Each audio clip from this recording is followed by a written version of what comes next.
Good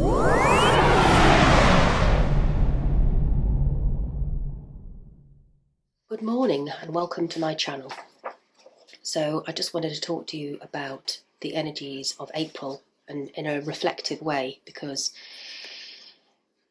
it gives us some more insight into how we've been growing, and it's an overlapping process.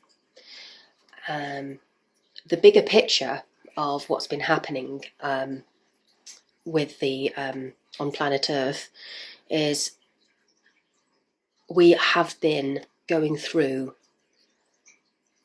a very big upgrade in our energies.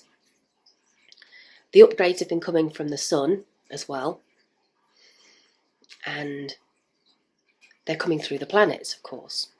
And part of the process of this has been about removing energies from lots of different timelines that don't really serve their purpose going forwards into the timelines of the future. And we are very much more orientated towards the future, because the backdrop of it all is Pluto. Pluto is the planet, the furthest planet. I know that people say that Pluto isn't really a planet, but in astrology we still consider it to be a planet. It's the furthest away from the sun, and it's the furthest away from our conscious minds. So Pluto is the planet that brings in information that is sort of been sat in ourselves and waiting for the right time to come up. And Pluto always knows the exact time, as do all the other planets. It's like one massive kind of orchestra of energies that create a moment in time. Even though time in the 3D construct is just a construct, and it's not linear. So Pluto is the bigger picture of that, and that's going to be constantly playing out, telling its story. All the while, all the other planets are doing their work. The bigger picture of it is that we're moving forwards into a very forward-thinking and more galactic way of being. And we are moving away from structures, governmental structures, hierarchical systems. I would call it patriarchal shit, really, which really gets me cross, because I think it hurts. Not only does the patriarchal system hurt women, it does hurt men too, because it's just not it's not conducive to love, really. It's the opposite of love, it's fear. And we're moving away from that. We're moving away steadily but surely, but at the moment we're in a crisis point. We are in crisis, and we're feeling it both collectively, and we're also feeling it in ourselves, the crisis points. And yeah, that's all part of the transformation of any circumstance in our life, and every growth spurt we go through from childhood through to adulthood is going to have a crisis point to it, just like any healing does, when allowed to actually naturally go through all the processes available to us. And the Pluto energy is the bigger picture of all that sort of healing and transformation. So it sheds the light on things by going deep underneath the subconscious, and shows us things and dismantles things at the same time that have got to be cleared out before we can actually move forwards, because we can't take that baggage with us. We can't take the stagnancy with us. And we have been going through a lot of big things for many years now. And 2018, 2017-18, Uranus moved into Taurus. So the earthly energies have been being shaken up for quite some time. Pluto is moving away from the traditional hierarchical structures of Capricorn and moving into Aquarius. And yes, it's in Aquarius right now, but it's also going to leave Aquarius, because planets come and go out of the layering process of change. Planets come out of the sign and go backwards when they're first moving towards the next phase. So during this phase of 2023-2024, we're going through a breaking down of the old, and it's a massive purge. And this month has been part of that process, and it's been quite big because we've been in eclipse season. And April the 3rd, Pluto was making connections with the moon. So I would say that the start of the month was just really big. It started off the process of emotionally digging deep and starting to see things in ourselves, in our own psyches that's been hidden, bringing up to the surface. So that was on the 3rd of April. And then eclipse season started, and we had an eclipse on the 8th of April. And that eclipse was a new moon eclipse, and it was in Aries, and it was making connections with Chiron. And a massive amount of energies going on in the Aries area of our charts. And it was about how we feel wounded in our identity and in our bodies as well. So things may have been coming up in our bodies. And I'm just looking at the chart in front of me. I find it easier to look at it and speak. And we've been connecting. We've been connecting to the fact that we really do need to move away from trying to just please other people at the detriment of our own self-growth. And ultimately, we're not doing them any favours anyway, are we? Because we're not being authentic, and I'm sure that people would rather we were authentic anyway, and they would probably like to be given the chance to find out how you really feel. But, people being people, sometimes some people more than others feel the need to please others, because perhaps they feel that the other person's issues are more important than theirs. They're coping. Well, maybe they should let the other person take precedence over their needs. But now is not the time for that. During this time, over this next, it will have, by the time next year comes, we'll be finishing off the axis of Aries and Libra, which is the self and the other. And we'll be moving into different energies. But for now, the North Node and the South Node the North Node's in Aries and the South Node's in Libra. So the North Node is heading towards the self and ownership of ourselves and our responsibilities and what we want to bring into the world, what we want to pioneer.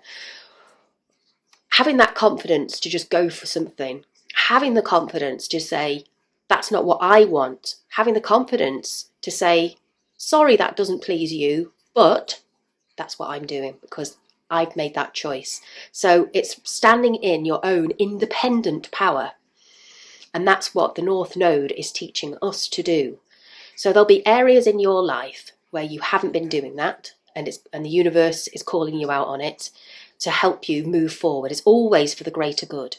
So when you work on yourself, you're working with the collective energies as well, because we are the chai seed pudding. We are the chai seeds in the pudding together. And when you work on yourself, when I work on myself, we help each other. And it's a collective consciousness that we are evolving through, which again, Pluto is working towards a more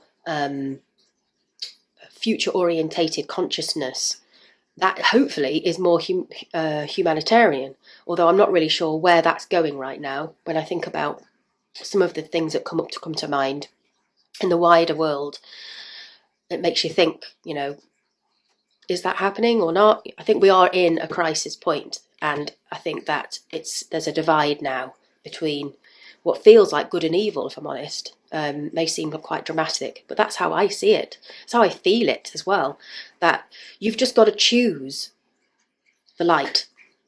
You've just got to choose the light. The light will win, and we need enough people to head in that direction together to defeat this strange mindset that has like an energy of its own, to things that just don't make sense, and people just following it like drones. That's not going to take us to where we need to go. We've got to think for ourselves, and we've got to do it now. We've got to listen to ourselves. We've got to trust ourselves. So the new moon eclipse was very much about that. It was about doing things that are going to serve ourselves, not in a way that's going to hurt other people. We're not saying that, but to trust yourself and to work for things, towards things that are going to help you gain that sense of independence and ownership, and work. And you will have felt it would have triggered a wound of some sort to do with that. Maybe somebody took your power away at some point, to do with independence. It depends whereabouts in your chart personally it's fallen for you. And then after that, after the eclipse on the 8th of April, we started to own some of our choices. And then Mercury retrograde was also in play, wasn't it? And that came to an end on the 25th of April. And when it stations, it does actually, you feel it station. So I don't know if you felt it, but it was quite a stressful few days for us. Lots of energies, the kids really felt it. And children do feel energy really strongly and react strongly to it. And then we also had even more energy came our way. Uranus and Jupiter, they made a connection in Taurus, and that was very expansive, and it was about truth, and you might have had some good luck come your way. It's about spiritual growth, but it's an opening point, which can be quite unpredictable, and it's going to play out over this next 14 years or so. And that was the last time that it happened, and it was in Pisces 14 years ago. So wherever in your chart you have Pisces, and it was at 21 degrees, that era of your life will have perhaps something new happened, that's probably got a similar theme to this time as well. There'll be some patterns that are similar, like themes that are similar. You might be reinventing something. You could be certainly improving your self-worth and sense of worthiness in things, and honouring your true value. So I think that that's going to really help you as well. And it's all linked, the eclipse energy. It's all layering onto it itself, and acting, like I said earlier, like an orchestra. So it's working together, the Uranus and the Jupiter, bringing in truth, bringing in long-term upgrades in other areas of your life as well. Wherever else you have earth signs in your chart, it will be trining those areas, which is basically a good thing. It means that there'll be benefits in those areas as well. It'll be it'll be like financial maybe opportunities, perhaps with it being in Taurus. Could be in any area of your chart. And then we had full moon in Scorpio, which was just so intense. That was a really intense energy. And the full moon was extremely intense. Really digging in deep to let go of things again. More shedding. It's just constant. It's constant shedding. And I don't see it letting up, at least for another couple of years. Neptune is in the sign of Pisces, all about endings, and it is now at 28 degrees. So we're really getting towards the pressure point now, and we have on the end of April, we do have on the 28th, which let's just have a look on my screen here. Yeah, so it's still at 28 degrees, and it's actually making a conjunction at the moment with Mars. And it's the 29th of April today. Yeah, so on the 28th it made a conjunction, so yesterday, and it's still making that connection, Mars and Neptune. So there is a flushing out. So we went deep into the full moon in Scorpio, which was squaring Pluto as well, which was why it was so strong. And Scorpio is a no bullshit energy anyway, as well as Pluto is. So it doesn't make it easy, and it does go really dark, but not for darkness' sake, although it can be quite addictive. Once you're there, you do have to get yourself out of it once you've realised you've dug enough. But it can be quite intense, as I said, and that full moon could have been about sexual emancipations. It could have been about abuse, people who have abused you in the past, or maybe you've been the abuser, and you want to make things right.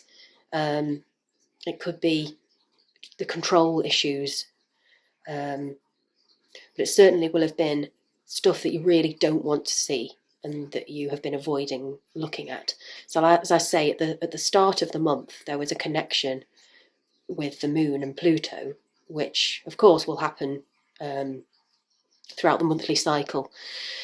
We are talking about the reflections of the April cycle, but every time something's making a connection to Pluto at the moment, because it's at early degrees, it's really intense, because everything's very, very new and fresh and the beginning of things, and it's just very, very potent, shall we say. So the full moon in Scorpio was extremely intense, and it was a letting go, because when the moon's full, it's full emotionally and needs releasing. It's full to bursting, and then things just come to a real tension. The build-up comes to a tension each month, and then we release it. And you can do the same thing on a new moon as well, like the day before, the dark moon. You can release energies via ritual, which is the best way to do things, rather than just be in your mind with it. If you actually, I've really noticed the difference in myself, actually. You can make these intentions mentally, and it definitely brings in the energy, I think. In my own experience, that's what I've found. But when you actually do stuff to move the energy as well, that seems to have like so much more power to it. So on a new moon, you're bringing energy in, and on a full moon, you're releasing. And the night before a new moon, you can do some release work to make space for what you're bringing in. So ultimately, that's what this is all about all the time. It's just about clearing out, making space for the new, out with the new, sorry, out with the old, in with the new, out with the old, in with the new. And it doesn't always work in that way. It's a layered process. So we've got Pluto constantly in the background doing its bigger picture work, its deep dives. And then we're just flushing out. So you should be feeling a bit lighter. It depends on what's happening with you, because if you're, for example, having a major, Capricorns have been going through quite a big time of it because Pluto's been making its way through there. So for the last 16 years, depending on where your sun is, you know, if your sun is at the latter degrees of Capricorn right now, you might be really going through, quite frankly, a shit time. And you might just be feeling so much pressure and lots, just a complete change of, you've been having to break down how you see yourself, really.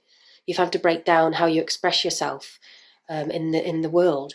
And, you know, that's just one component of your chart that's been activated, but it's massive. And, you know, we're all feeling it. So, but Capricorns, you've had a difficult time, I would imagine, over this last 16 years. And you've been riding the waves of that intensity, depending on where your sun is. So if your sun was at the early degrees of Capricorn, then that would have started around about 2008, 2009, and you would have had a really rough couple of years, perhaps. But saying that, you know, at the other side of that, there's just such a relief that you went through what you did, because you needed to purge out stuff and you needed to make that change. And without Pluto pushing that, you might never have made the change. I understand there's deeper things that unfold, and it can take years for reasons for things to come about and benefits of that to come about. I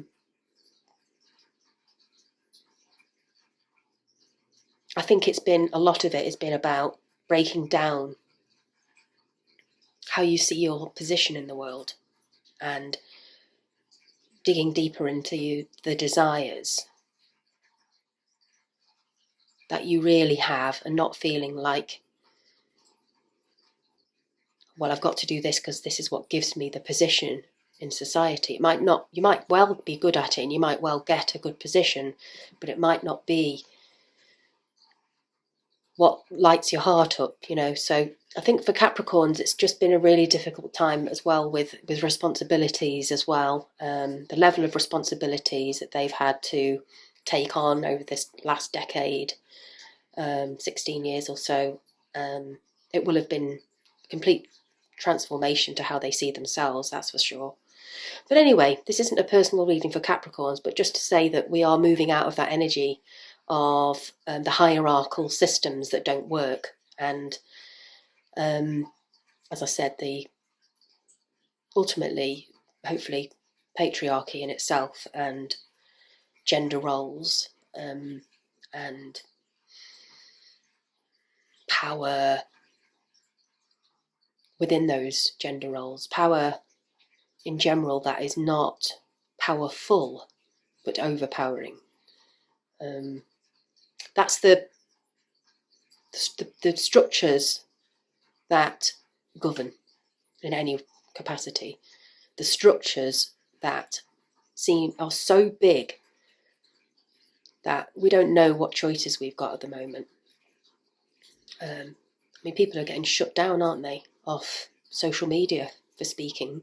I mean, freedom of speech seems to be an issue right now too.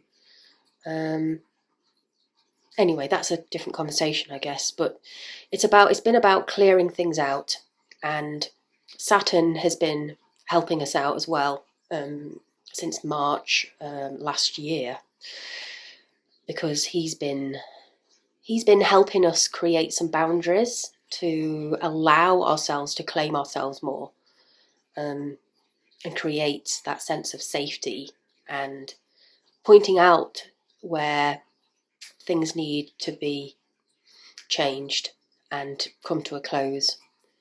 So it's had limiting effects as well, but sometimes those limits have been needed. And I think that's it. And then Mars is entering Aries, which will be interesting to find out how that plays out as well, because now that we've gone forward motion for the retrograde, it's still going to be in its shadow for a couple of weeks or so. So, however, we will still feel more forward motion occurring, and it's a massive year this year. It is a big year, but I think that this has probably will be the biggest month of the year so far. We'll see how it goes. A little bit of an insight into May. I'll give you some more insights actually on a separate video, I think. But I'm looking forward to, generally, looking forward, and I quite am looking forward to finding out what happens when Jupiter goes into Gemini. Also, just to note, just to add that Sedna as well has moved signs. It's been in Taurus since 1966. I find her very, very interesting. I think we'll look at her in a separate video too. I'm just learning a bit more about her.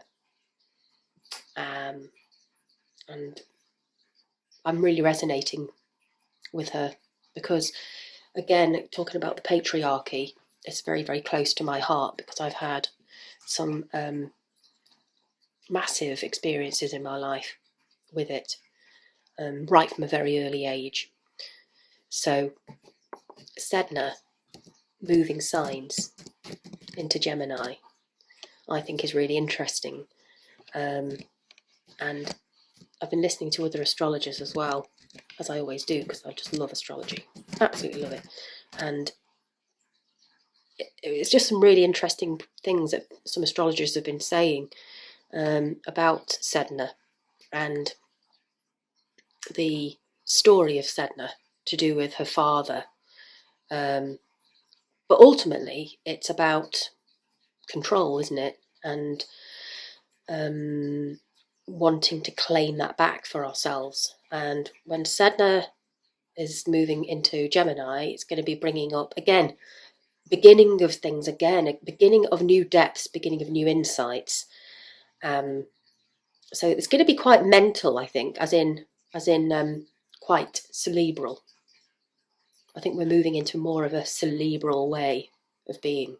And for that reason, we're going to have to keep our nervous systems calm. We're going to have to keep earthing ourselves continually, which is something I always have to do. And many, many people have told me, many astrologers, therapists, healers that I go to see regularly, always have said, and I feel like I'm merging into that place now, as how important it is for me to earth myself because of the energies I feel so strongly. It's really important to be able to ground them. So this morning I took my kids to school and I managed to have a little walk. And well, I've been doing this for a few years. I've been grounding by putting my feet on the earth, walking through the forests. And that really helps. So I think that we're going to have to do more and more of that. And we are getting more aware because there's so many teachers out there now teaching us about it. So it's becoming more common practice. You know, you don't get strange looks anymore when you walk around with your feet, with nothing on your feet, walking barefoot in the forest. I used to get some strange looks. I don't really get them anymore. People just say hello, and actually, if nothing else, it probably starts a conversation off. But yeah, it's. I think that we are moving to better times.